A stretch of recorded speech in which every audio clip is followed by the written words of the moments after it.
वफाकी वजीर national food security Rana Tanveer Hussain की ज़ेर सदारत गंदम बोर्ड का इजलास हुआ। इजलास में गंदम की पैदावार, दस्तियाबी, खरीदारी और कीमतों का जायजा लिया गया। इजलास में बावर कराया गया कि गंदम की पैदावार का हदफ हासिल कर लिया गया है। इजलास में गंदम की पैदावार गुज़श्ता साल के मुकाबले में 13,60,000 टन ज़्यादा रहने का तखमीना लगाया गया। वफाक और सूबे मिलकर गंदम की मार्केट की मौसर निगरानी करेंगे। इजलास से खिताब में वफाकी वजीर राना तनवीर ने वाज़ेह किया कि मुल्क में गंदम की कोई किल्लत नहीं।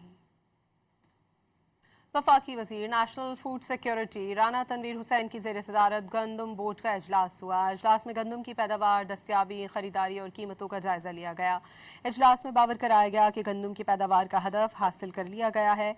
इजलास में गंदम की पैदावार गुज़श्ता साल के मुकाबले में 13,60,000 टन ज़्यादा रहने का तखमीना लगाया गया।